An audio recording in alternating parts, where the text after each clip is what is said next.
Tu t'es intéressé au carême en 2026. Tu étais présent lors du mercredi de décembre. Tu as commencé ce carême à fond la caisse en prenant un maximum de résolutions. Hélas, au bout des 10 premiers jours, tu t'es épuisé car tu as pris trop de résolutions. Tu es retourné dans tes anciens travers. Tu as culpabilisé, tu as eu honte. Si c'est ton cas, sache que cette année, j'ai été dans la même situation que toi. C'est galère, putain, une grosse galère, putain. Et aujourd'hui, dans cette vidéo, je vais te dire pourquoi tu aurais dû venir à la messe de Pâques, même si tu as péché, même si tu as fauté. Allez, c'est parti, let's go. Donc tout ce que je dirais pourra être retourné contre moi. Vous savez, c'est le mot de Richelieu. Trop je suis loin de Gandhi que des bandits dans le son de système.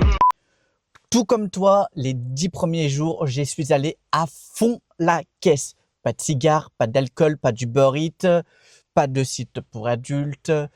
Hélas, au bout des 10 premiers jours, je me suis vautré parce que j'avais accumulé trop de frustration. Vous savez, votre cerveau, il a besoin d'habitude pour que ce soit vivable pour lui. Et quand d'un coup, soudainement, de votre propre chef, vous supprimez tout d'un coup, quand c'est trop drastique, le cerveau, il a besoin de trouver une échappatoire pour sécréter de la dopamine, pour avoir cette récompense. Et là, c'était trop d'un coup. Du coup, je me suis vautré. Oh non, pas ça. Pas aujourd'hui, pas maintenant, pas après tout ce que tu as fait. J'ai tout de suite ressenti de la culpabilité. Parce que quand vous êtes dans cette épreuve spirituelle, quand vous voulez bien faire, quand votre foi est grande, vous avez tendance à oublier que la chair est faible. Du coup, votre cerveau est marqué par ses habitudes et vous pouvez résister 10 jours, 15, 20 jours, mais il y a un moment, vous craquez. Et moi, au bout de 10 jours, j'ai craqué. J'avais trop le seum. Je me suis dit, non, franchement, c'est pas possible. J'étais en état de grâce. J'avais fait une confession avant le carême exprès. Là, au bout de 10 jours, je me vautre. C'est la honte, en fait. Je me suis dit, mais comment je vais faire pour les 30 autres jours? Parce que le carême, c'est 40 jours. Putain, Zébé. J'ai des problèmes, je me dis putain, Zébé. T'es vraiment envahi par cette culpabilité en mode, mais t'y arriveras jamais, t'es pas à la hauteur. Tu veux entreprendre cette aventure spirituelle et au final, tu pêches. Quand je vois ça, je me dis, y a-t-il un temple bouddhiste à Lyon? On est très dur envers nous-mêmes parce qu'on veut bien faire. Et ouais, je me souviens que j'ai douté. Je me suis dit, mais est-ce que je vais vraiment y arriver? Est-ce que ça a vraiment du sens ce que je suis en train de faire? Du coup, ce que j'ai fait pour continuer ce carême, c'est que j'ai allégé mes résolutions.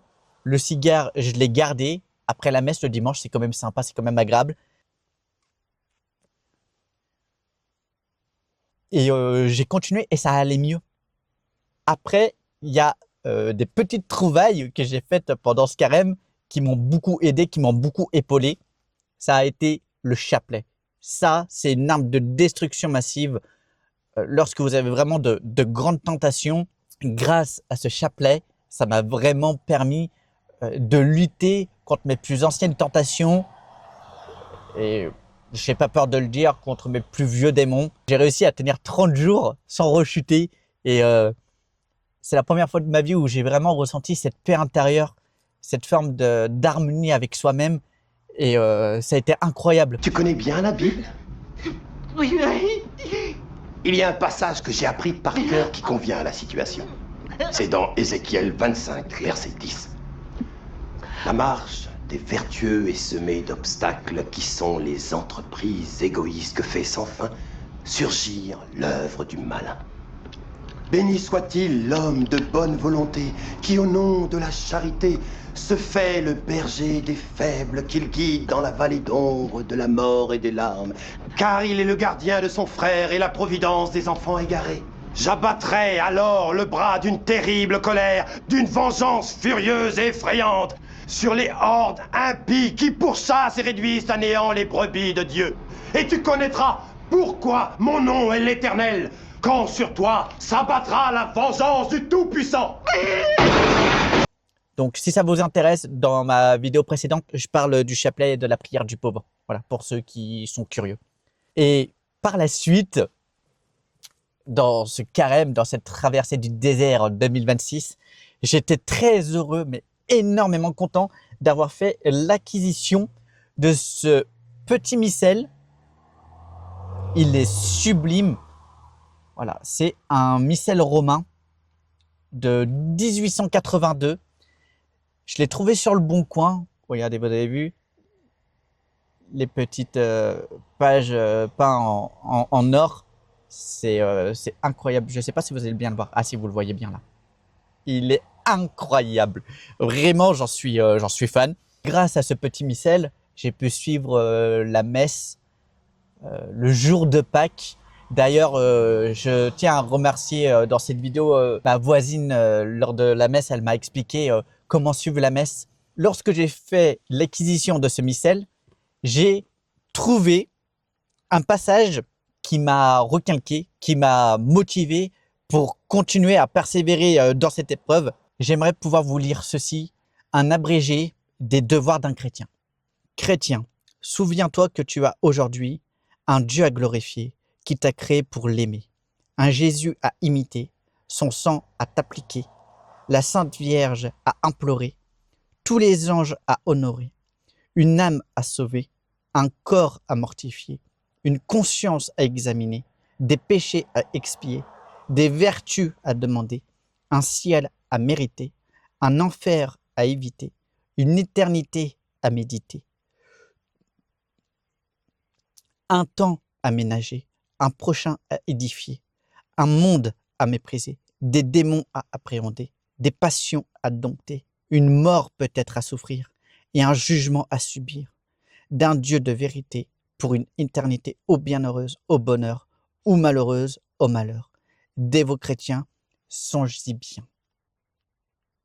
Voilà, c'était de ça que j'avais besoin d'entendre, parce que une fois que vous connaissez le devoir d'un catholique pratiquant grâce à un petit missel romain comme celui-ci, vous connaissez votre mission et vous savez que oui, il y aura des tentations, oui, il y aura des fautes, il faudra les confesser pour être en état de grâce. Bien sûr que vous avez des démons à appréhender, à maîtriser. Grâce à cette petite page qui nomme les devoirs d'un chrétien, eh ben, le fait de connaître la vérité, ça m'a apaisé. Et une fois que vous connaissez vraiment votre mission, vous êtes en paix avec vous-même et donc avec les autres. C'est très important, ça. Parce que vous ne pourrez pas être en paix avec les autres si vous n'êtes pas en paix avec vous-même en premier. Donc, je pense qu'aujourd'hui, dans notre société, on manque cruellement de beaux et bons messages pour son prochain et pour soi-même. Et d'ailleurs, c'est pour ça, je l'ai appris ces derniers jours, il y a eu 26 000 nouveaux baptêmes cette année en 2026, ce qui est un record absolu, il me semble. Et j'en suis très heureux parce que ça veut dire que nous avons 26 000 nouveaux frères et sœurs chrétiens. Donc ça, c'est cool. Et les jeunes, dont j'en fais partie, et j'en suis très fier, on a ce besoin de sacré. Donc, moi, c'est un message que j'aimerais partager dans cette vidéo. N'ayez pas honte d'être vous-même. N'ayez pas honte d'avoir des péchés à expier, d'avoir des démons à dompter, parce que ça fait partie de votre mission. Nous, les jeunes, ce qu'on recherche, c'est du sacré et de la fermeté. On cherche des catholiques intègres, qui n'ont pas honte de porter ces valeurs avec fermeté. Parce que on a besoin de ça. On recherche ça. Le sacré, le vrai, le bon, le beau, le bien. C'est ce qu'on recherche le plus. Parce qu'on sait qu'on vit dans un monde libéral où tout le monde est égaux, tout est linéaire, tout est égal. Et on s'ennuie. Excusez-moi ma vulgarité, hein, mais on se fait chier. C'est nul. C'est nul! Ça manque de vrai et de sacré. Donc n'ayez pas honte d'être des catholiques intègres et ne vous cachez pas. Et j'aimerais aussi remercier les prêtres qui ont fait la messe de Pâques, parce que lorsque je suis allé à la messe, j'avais un peu honte, parce que, ok, j'avais persévéré jusqu'à la fin de ce carême, mais j'étais pas en état de grâce. J'avais pas fait un parfait. Voilà, j'avais chuté et en pleine conscience en plus. Et j'étais heureux d'être quand même allé à la messe parce que les prêtres, ils ont dit quelque chose qui m'a fait petite. Ils ont dit, peut-être que vous avez péché pendant ce carême, tout ça, mais le Seigneur est là pour vous aussi. En gros, ils nous ont pas rejetés, ils nous ont pas jugés. Pourtant, ils auraient pu, hein, ce sont des prêtres, ce sont des hommes de Dieu, donc nous faire la morale, tout ça, c'est un peu leur rôle. Mais j'estime avoir eu beaucoup de chance parce que les prêtres, ils ont été très bienveillants avec nous. Du coup, j'ai pu aller. Bon, après, j'y suis allé bras croisés, j'ai reçu la bénédiction, donc ça m'a fait du bien. Mais ouais, parce que, ah oui, si vous êtes en péché mortel, n'allez pas communier. N'allez pas communier. Parce que vous commettez un sacrilège de fou furieux. Il faut pas faire ça, hein. Donc, il faut être honnête avec soi-même et aussi avec les autres, hein. De quoi? Toi? Mais t'as vu comment t'es fait? On dirait une chips. Il est fou, lui, il veut rentrer dans l'équipe. T'es un comique, toi, tu regardes les Simpsons le soir? Donc, si vous voulez recevoir la bénédiction, vous y allez, vous mettez les bras croisés comme ça et vous recevrez la bénédiction du prêtre. Voilà. Et j'étais très content de l'avoir fait, d'avoir osé aller auprès des prêtres et de m'agenouiller et d'être les bras croisés. Parce que, en fait, l'Église, c'est ça. Et d'ailleurs, le Christ, il l'a dit lui-même. Il me semble qu'il y a eu un repas où le Christ, il était avec des pêcheurs. Et il y a eu un pharisien ou un scribe qui disait pourquoi tu manges avec ces pêcheurs, avec ces gens de mauvaise vie, tout ça Oui, parce que bon, les pharisiens sont hypocrites, hein, voilà. Et le Christ, il a dit, mais qui c'est qui a besoin d'un médecin? Les bien portants ou les malades? Et en fait, cette métaphore, elle est très vraie, elle est très juste. N'ayez pas honte d'avoir des démons à dompter, d'avoir des péchés à expier, parce que l'Église, elle est là pour ça, en fait. Elle est là pour vous. D'accord? Et il y a plein de jeunes catholiques que j'ai rencontrés qui me disaient oh, mais moi, je vais pas aller à l'église, je suis un pécheur, j'ai des addictions, j'ai des habitudes de mauvaise vie, voilà, peut-être que tu es dans l'alcool, peut-être que t'es accro au tabac, peut-être que tu es accro au sexe, peut-être que, je sais pas, peut-être que tu as un mauvais train de vie, peut-être que tu n'es pas dans la légalité, peut-être que tu as des habitudes où la morale, elle est plus que discutable. Et ben, en fait, l'Église, elle n'est pas là pour te juger, pour te blâmer, pour te faire culpabiliser. Elle est là pour t'aider à t'extraire de ça. C'est apprendre à se maîtriser, développer les vertus cardinales, développer sa tempérance, aimer, mais aussi craindre Dieu. Et forcément, l'orgueil, il est en PLS. Donc c'est pour ça, moi je suis très heureux d'avoir fait l'acquisition de ce vieux missel de 1882, parce que moi ce que je recherche, c'est le catholicisme à l'ancienne. Voilà. J'aime les messes en rite romain, j'aime le chant grégorien, j'aime cette transcendance et ce sentiment de puissance lorsque je suis agenouillé dans une église. Moi, si je vais à la messe, c'est pas pour faire du réseautage, c'est pas pour faire du copinage. Moi, je vais à l'église pour ressentir la présence de Dieu, pour ressentir cette transcendance. Aller à l'église pour nourrir son âme. Moi, ce que j'aimerais vous dire, je me souviens que lors du mercredi des cendres, l'église, elle était blindée. Il y avait plein de gens. L'église, franchement, elle était pleine. Et à Pâques, beaucoup moins. Et je me suis dit, mince, à mon avis, il y a beaucoup de gens qui ont dû chuter, qui ont dû pécher. Et à cause de cette culpabilité, ils ont abandonné. Et en fait, ça m'a fait de la peine parce que je me suis dit, on a tous entrepris cette belle démarche de faire cette traversée du désert pour Dieu et avec lui.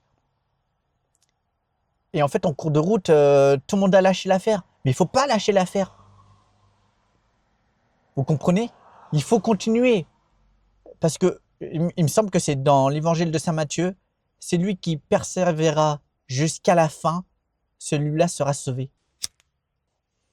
Donc voilà, cette vidéo, c'est pas une leçon de morale, c'est pas quelqu'un qui est là pour vous faire culpabiliser ou quoi que ce soit.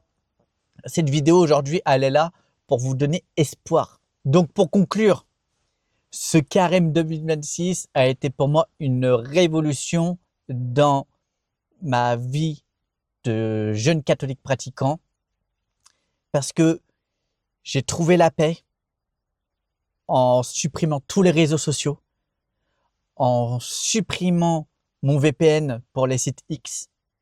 J'ai également réussi à persévérer dans l'effort spirituel grâce au chapelet et à la prière du pauvre. J'ai compris ma mission grâce aux devoirs du chrétien qui sont inscrits dans des vieux missels. J'ai aussi compris que l'Église, elle n'est pas contre nous les pécheurs, mais elle est là pour nous. Le Christ a donné les clés de son Église à Pierre pour nous, pour la rédemption des péchés, pour sauver les âmes. Donc n'ayez pas honte, n'ayez pas peur. Et j'espère que l'année prochaine, je vous verrai tous à la messe de Pâques, même si vous avez chuté, parce qu'il faut persévérer. Je pense que les vertus, elles se développent tout au long d'une vie. C'est en combattant ces plus vieux démons qu'on trouve la paix. J'espère que cette vidéo vous a plu. Si tu as un avis totalement différent du mien, l'espace commentaire est là pour ça, donc donne ton avis. Soyez bénis. Et surtout, n'oubliez pas que Dieu vous aime. Allez, ciao.